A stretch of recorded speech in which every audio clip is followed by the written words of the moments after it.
नमस्कार दोस्तों, मैं अरुण पाठक आप सभी को इतिहास के बारे में कुछ महत्वपूर्ण जानकारियां देने का प्रयास कर रहा हूं।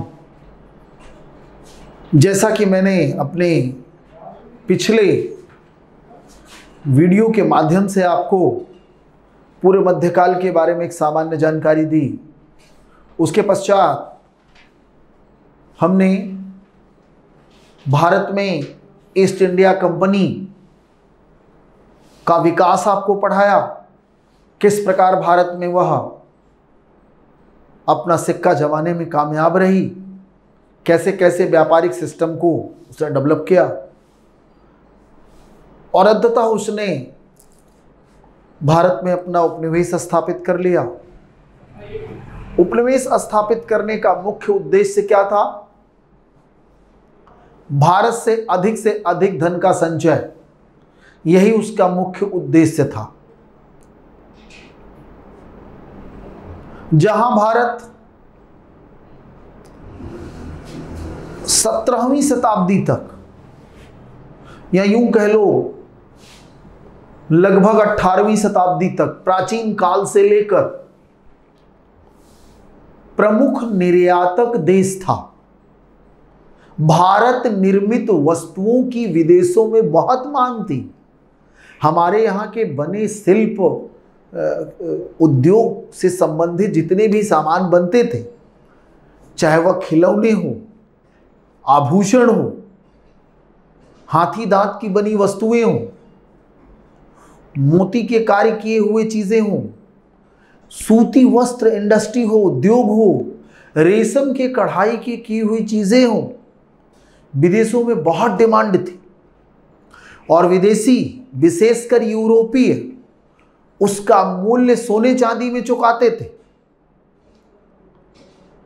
प्लिनी एक माने यूनानी रोमन राइटर है, उसने मौर्योत्तर काल के बारे में लिखा, माने दुख व्यक्त करते हुए लिखा कि रोम भारत से विलासिता की वस्तुएं खरीदने में प्रतिवर्ष 55 करोड़ सेस्टर्स भुगतान करता।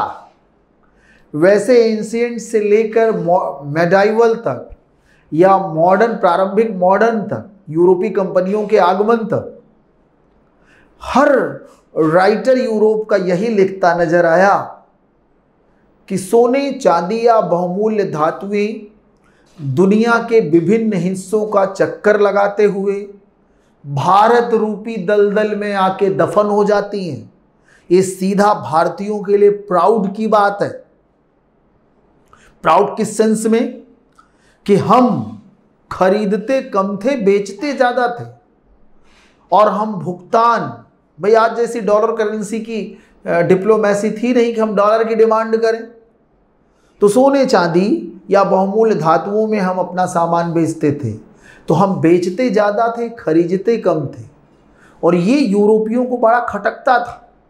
वो लगातार प्रयास में लगे रहे कि किस प्रकार से व्यापारिक सिस्टम तोड़ा जाए, और उन्हें यह सफलता 16वीं शताब्दी से प्रारंभ हो गई, जब पुर्तगाली नाविक वास्को डिगामा भारत की समुद्री मार्ग की खोज कर लिया। उसके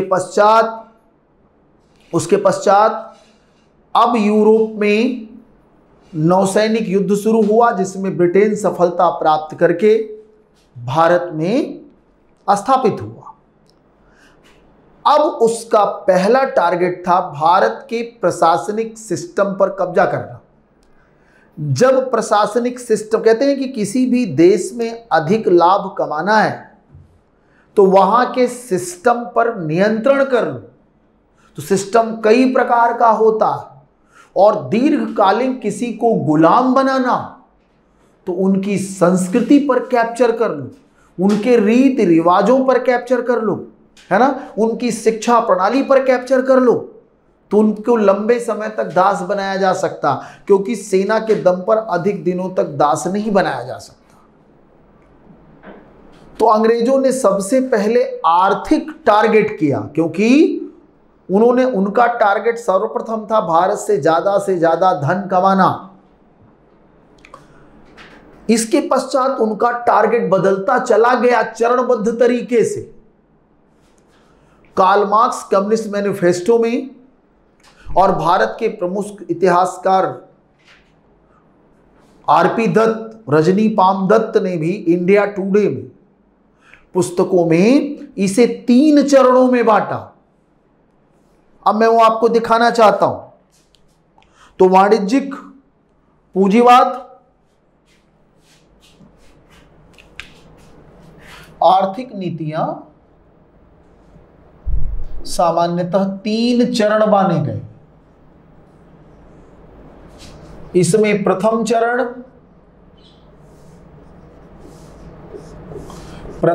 क्या माना गया? वाणिज्यिक पूंजीवाद।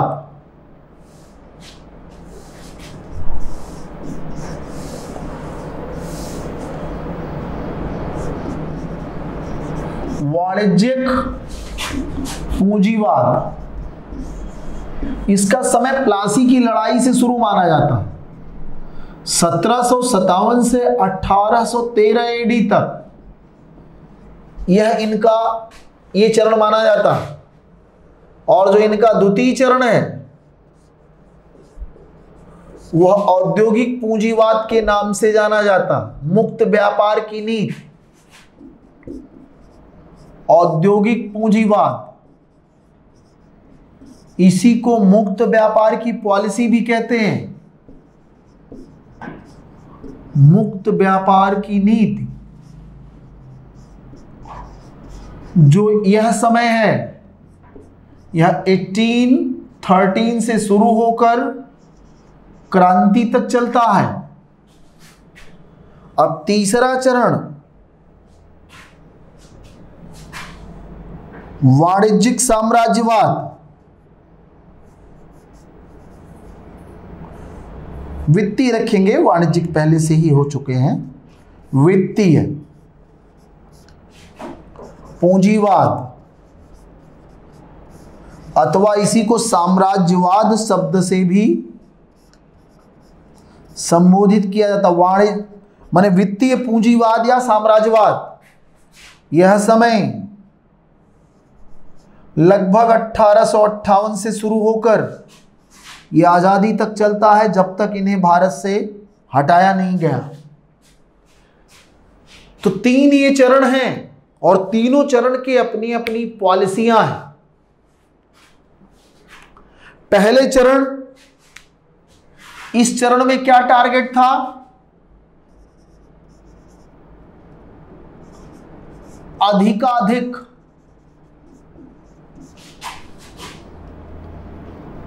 करारोपण। अधिकाधिक करारोपण के माध्यम से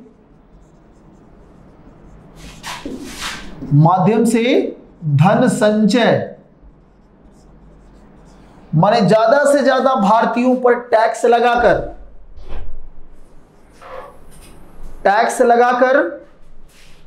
कर को वसूल कर अपनी स्थिति मजबूत बनाना। अब आइए इसी चरण में अंग्रेजों ने भू राजस्व पॉलिसियों का निर्माण किया। उसको मैं अभी 1 बाय 1 शेयर करता हूं आपसे। द्वितीय चरण, जब हम द्वितीय चरण में प्रवेश करते हैं तो औद्योगिक पूंजीवाद यह है, मुक्त व्यापार की नीति है। भारत को ब्रिटेन के अधीनस्थ बाजार के रूप में विकसित करना।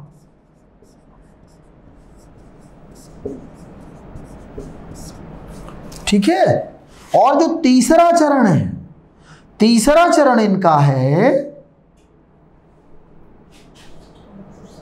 भारत के चुनिंदा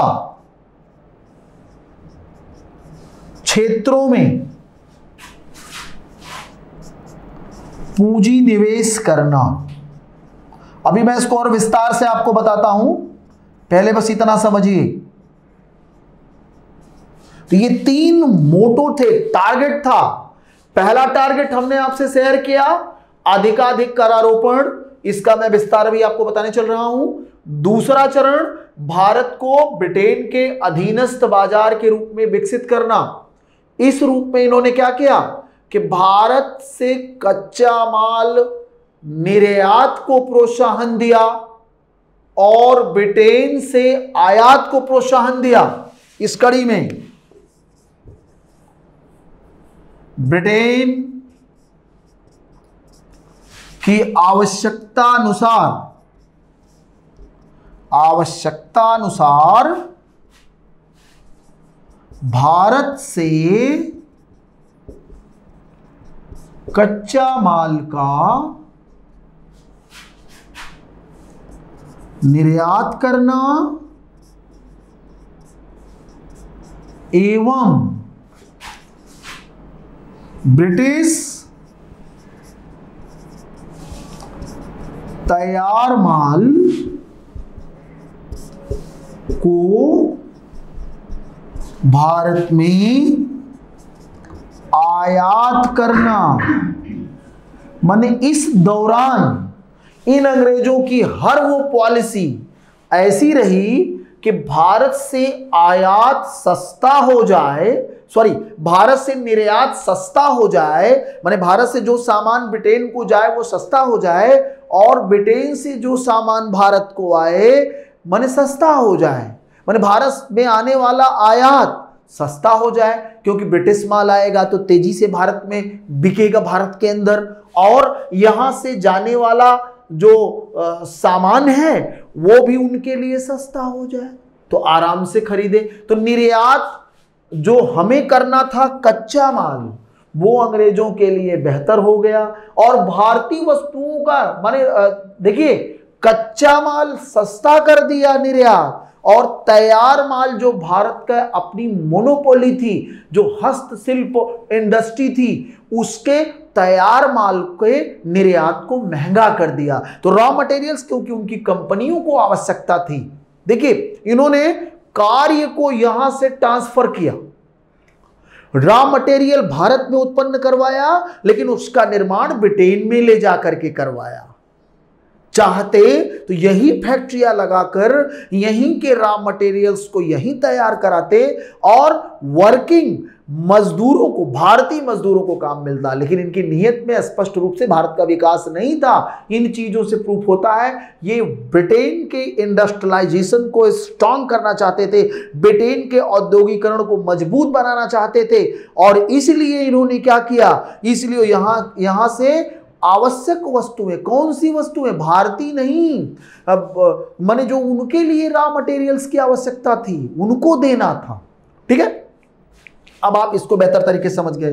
अब जो तीसरा चरण था वित्तीय पूंजीवाद, वित्तीय पूंजीवाद में तो इन्होंने पूरी तरीके से हमारे जो प्रमुख चुनिंदा इंडस्ट्रियां थी वहां पर इन्होंने पैसे का निवेश किया, जैसे हमारी आवश्यकता अनुसार नहीं, अपनी आवश्यकता अनुसार। इन्होंने चाय में निवेश किया, पूंजी लगाई, इन्होंने जूट में निवेश किया, इनको बोरे चाहिए थे सामान पैकिंग के लिए, रस्सी बनानी थी सामान को मजबूत बनाने के लिए, इन्होंने तंबाकू में निवेश किया, इन्होंने नील में निवेश किया, इन्होंने कपास में निवेश किया, इन्होंने रेलवे बिछाने में निवेश किया, इन्होंने सड़क इंफ्रास्ट्रक्चर बनाने में निवेश किया। सुनने में बड़ा अच्छा लगता है कि हमारे यहां रेलवे का विकास कर दिया, सड़क में विकास किया, नो डाउट किया, लेकिन उद्देश्य सिर्फ इनका अपना मालों की आवाजाही को तेज करना था, जिससे भारत के आंतरिक भागों से रॉ मटेरियल्स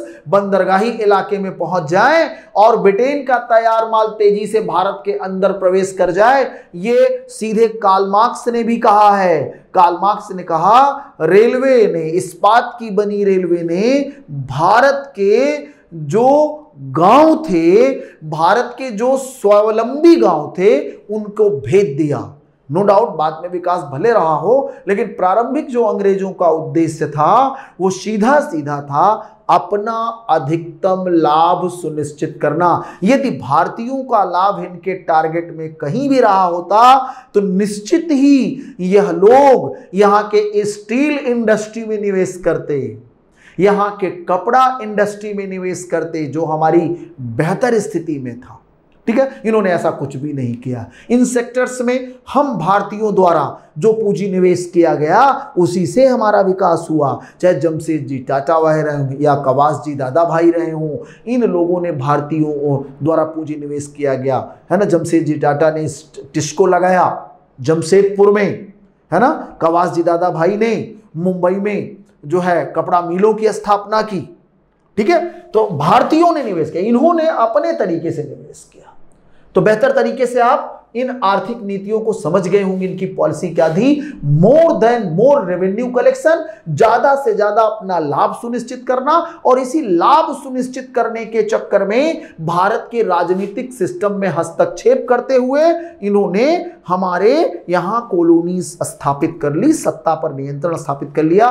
भले ही भारतीय कुछ राजाओं को बनाए रखा, लेकिन ज्यादातर उन्हें भी अपने रिमोट कंट्रोल से चलाया। तो आइए अब हम इनका विश्लेषण करते हैं वाणिज्यिक पूंजीवाद में। जैसा कि मैंने थोड़ी देर पहले आपसे कहा कि इनके वाणिज्यिक पूंजीवाद के चरण में इनका अधिक जो इनका टारगेट था, हमारे यहां से टैक्सेशन को कलेक्ट करना था। तो इन्होंने हमारे यहां से टैक्सेशन किन किन विधियों से कलेक्ट किया, उसकी मैं बात आपसे करने जा रहा हूं। आइए अब इस चरण में इन्होंने कौन कौन सी पॉलिसी बनाई।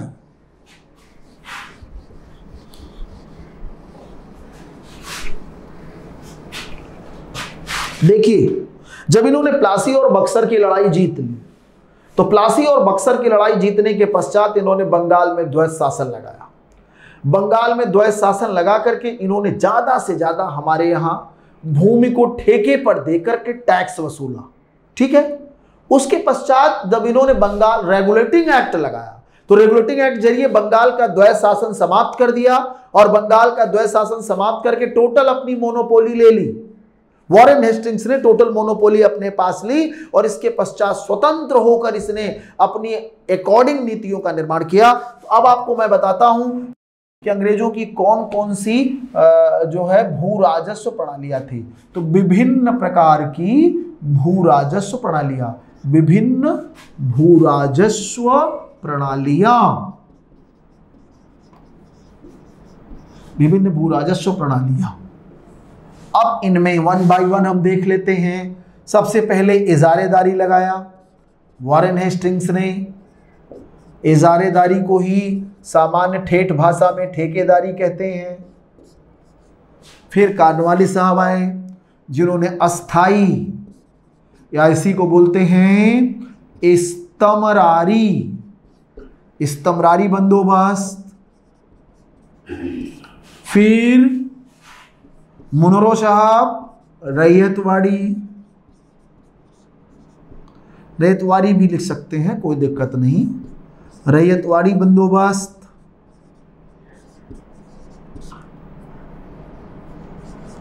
और अंततः एल्फिंस्टन, मार्टिन बर्ड, इन लोगों ने महालवाड़ी व्यवस्था चलाई।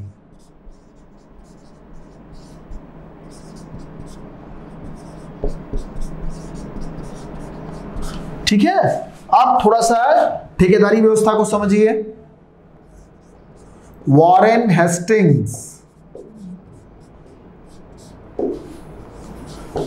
हेस्टिंग्स द्वारा लागू 1774 के पश्चात जब इसने इस पॉलिसी को लगाया, तो इसका टारगेट था कि अधिक से अधिक बोली लगाने वाले को भू राजस्व वसूली का ठेका दे देना।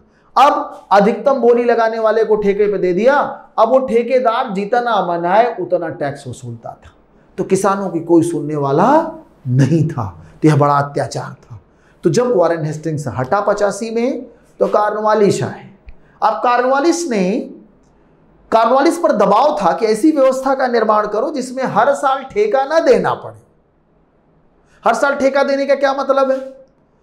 खर्च भी आएगा, समय भी लगेगा।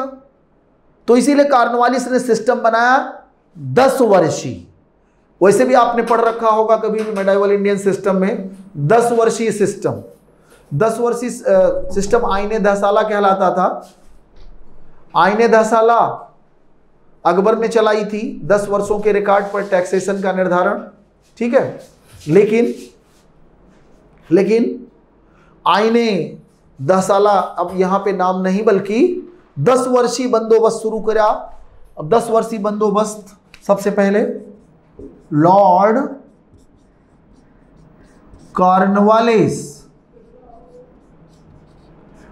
कॉर्नवालिस ने 1790 एडी में 10 वर्षीय बंदोबस्त प्रारंभ किया और इसकी सफलता को देखते हुए इसे ही 1793 एडी में अस्थाई बना दिया।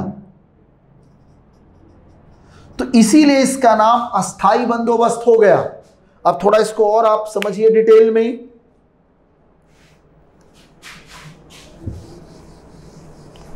तो पहले 10 साल के लिए चलाया, लेकिन जब इसका देखा लाभ बढ़िया आ रहा है तो उसने 1793 में इसे क्या कर दिया, परमानेंट कर दिया, परमानेंट सेटलमेंट।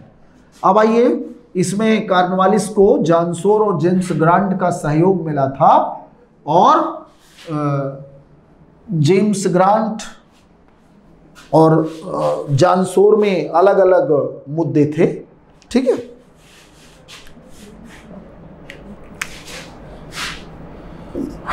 अस्थाई अथवा इस्तमरारी बंदोबस्त,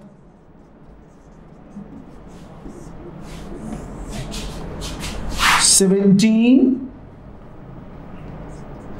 93 संस्थापक, बेसिक चीजें आप समझिए, संस्थापक लॉर्ड कॉर्नवालिस, ठीक है। इसके दो सहयोगी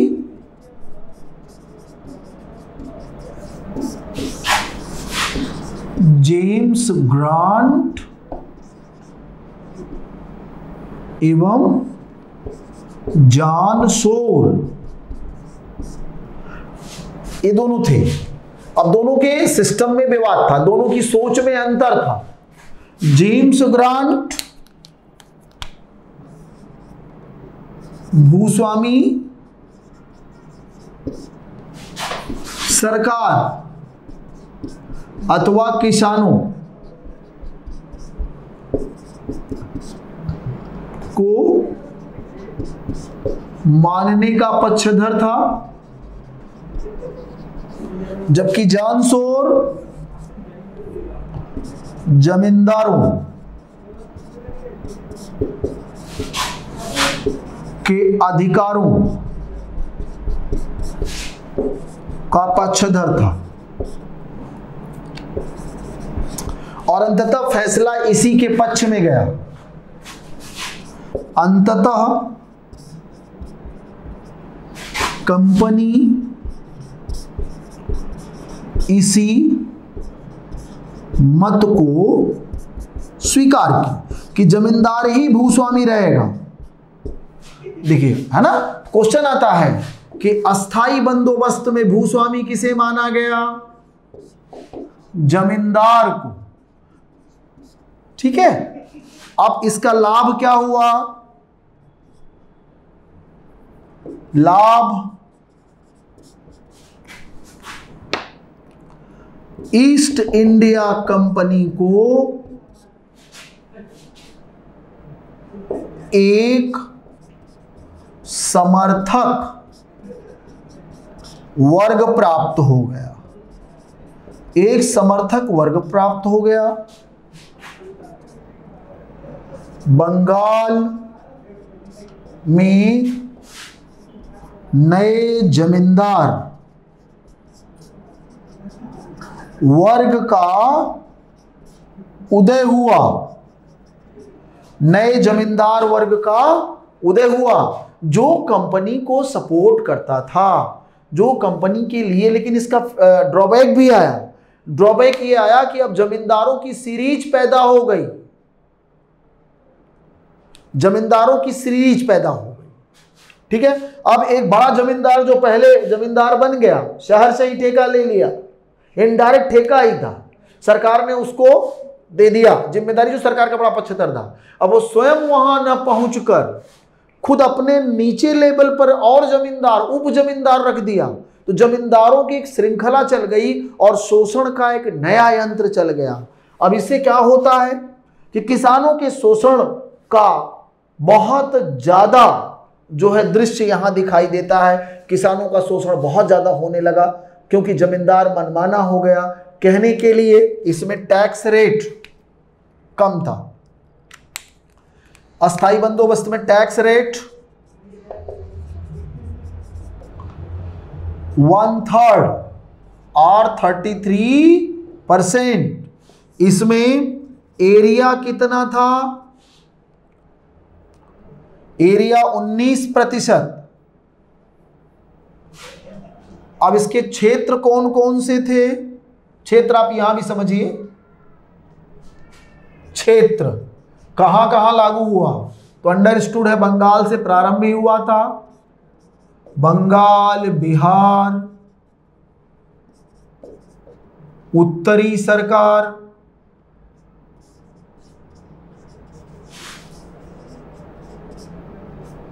कहीं कि इसे उत्तरी कर्नाटक भी कहते हैं।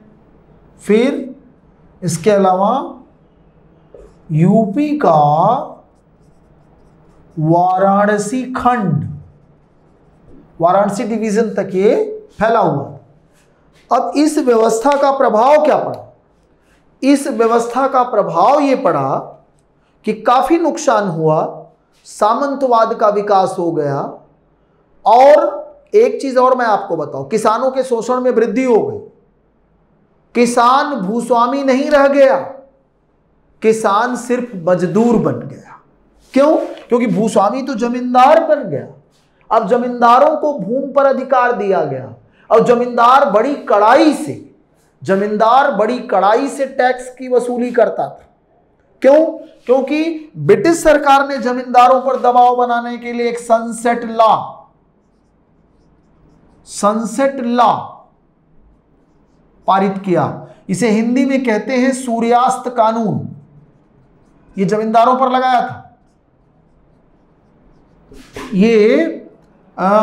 ये समय है 1794 एडी में एक सूर्यास्त कानून लाया गया जमींदारों को कंट्रोल करने के लिए। इस सूर्यास्त कानून का फार्मूला यह था कि यदि जमींदार निर्धारित तिथि तक टैक्स चुकाने में कामयाब नहीं हुआ तो अंतिम तिथि के सूर्य अस्त होने से पहले उसकी जमींदारी छीनकर दूसरे को जमींदारी दे दी जाएगी। तो इससे जमींदार भी कतई रियायत बरतने के सेंस में नहीं था। वह रियायतें नहीं देना चाहता था कि अगर हमने रियायतें दिया तो निश्चित ही क्या होगा, निश्चित ही लाभ कमा लेंगे और ये ढिठाई दिखाएंगे, टैक्स नहीं देंगे। लेकिन इसका फिर ड्रॉबैक ये आया कि अब जमींदार अत्याचारी हो गया, वो अपना लाभ तो खींचेगा ही लेकिन अमानवीय भी हो गया। किसी भी किसान की परिस्थिति के अनुसार वह निर्णय नहीं लेगा। इस भू राजस्व व्यवस्था में एक और गड़बड़ी थी कि इसका जो टैक्स का निर्धारण था ये उत्पादन के आधार पर न होकर, उत्पादन के आधार पर न होकर भूमि की गुणवत्ता के आधार पर था। भूमि की गुणवत्ता, भूमि की गुणवत्ता के आधार पर निर्धारण। तो ये भी बड़ा डेंजरस इशू था। मान लीजिए किसी वर्ष उत्पादन कम हुआ तो भी उसको टैक्स देना ही देना। तो किसान इस चक्रव्यूह से ऋण जाल में फंस गया, क्योंकि जिस वर्ष उसका बेहतर उत्पादन नहीं हुआ या कम उत्पादन हुआ उसे ऋण जरूर चुकाना है, यदि ऋण नहीं चुकाया तो उसकी जमीनें छीन ली जाएंगी, और ऋण चुकाने के लिए वह साहूकारों के चंगुल में फंसता चला गया। टैक्स वसूली के डर से कि हमारी जमीन छीन न ली जाए, वह साहूकार लालाजी मॉडल के जो सूदखोर हुआ करते थे उस जमाने में, उनके पास जाकर ऋण लिया, और जब ऋण ले लिया तो इतनी हैवी उसके रेट थे, दरें थी कि कभी कोई अपने जमीन को वापस नहीं पा पाता था, क्योंकि इतना ज्यादा टैक्स रेट था कि वह चक्रवृद्धि ब्याज में फंसता हुआ अपनी जमीन खो बैठता था, और अंततः जबरन जो है सरकारी कर्मचारियों के साथ मिलकर जो साहूकार या जमींदार होते थे जमीन पर स्वतः नियंत्रण कर लिया करते थे। तो ये ही बड़ी ही मार्मिक स्थिति है भारत के किसानों की कि अंग्रेजों ने अस्थाई बंदोबस्त के द्वारा या जो भी अन्य इनकी भू राजस्व प्रणालियां थी, अधिकतम से अधिकतम भारत का टैक्सेशन किया, और इनकी भू राजस्व प्रणाली का ही परिणाम था कि बंगाल जैसे क्षेत्रों में भयंकर अकाल पड़ने लगे और लोग मृत्यु को प्राप्त करने लगे। तो इस प्रकार आपने आर्थिक नीतियों के पहले चरण में देखा कि अस्थाई बंदोबस्त किस प्रकार से अंग्रेजों का इनकम, अंग्रेजी ब्रिटिश आय को निश्चित कर दी कि प्रतिवर्ष उनका मिलेगा, लेकिन भारतीय किसानों की समस्या को उसने बढ़ा दिया, ऋणग्रस्तता में वृद्धि हो गई। इसके अलावा ब्रिटिश समर्थक एक जमींदार वर्ग पैदा हो जाने से अंग्रेजों को बंगाल में टिकने में कामयाबी हो गई। एक मैं आपको छोटा सा चार्ट दिखाता हूं कि ईस्ट इंडिया कंपनी कैसे मास्टर बन गई। सपोज दैट केंद्र में बन गई ईस्ट इंडिया कंपनी, यहां बैठ गई, बक्सर की लड़ाई जीतकर बंगाल में द्वैध शासन लगाने के पश्चात पूरा सिस्टम अपने हाथ में ले लिया। इसके पश्चात अब ईस्ट इंडिया कंपनी अपने बाहर जमींदार वर्ग पैदा कर दिए। लेयर नंबर 1, ये जमींदार कौन है? ब्रिटिश समर्थक जमींदार, क्योंकि ये माने ब्रिटेन जब तक रहेगा तब तक ये जमींदार रहेगा, कमाई चलेगी, उसका ऐश चलेगा। ब्रिटिश समर्थक जमींदार पैदा कर लिया। अब सबसे ऊपरी परत पर किसान है। अब देखिए, ये है भारतीय किसान, ठीक है। अब ये यहां से रिमोट लेके पॉलिसी बनाएगा, और पॉलिसी टैक्स वसूली की जमींदार के पास, जमींदार पूरी ताकत के साथ भारतीय किसानों से टैक्स वसूलेगा।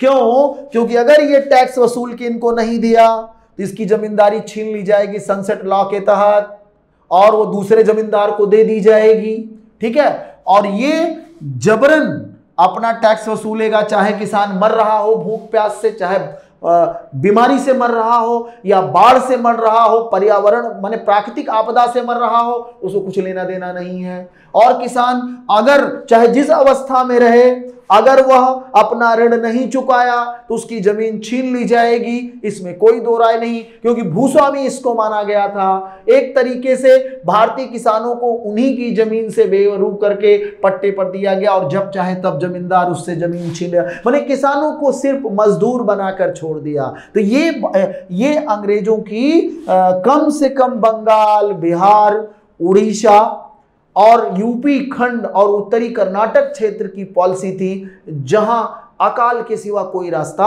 नहीं बनता था। तो आपने इसको समझा। इसी प्रकार अन्य भी भू राजस्व प्रणालियां हैं जो भारत के आर्थिक सिस्टम को डैमेज करती हुई अपने लाभ को उसने आगे बढ़ाया। तो 1 by 1 हम आपको समझाते चलेंगे। धन्यवाद।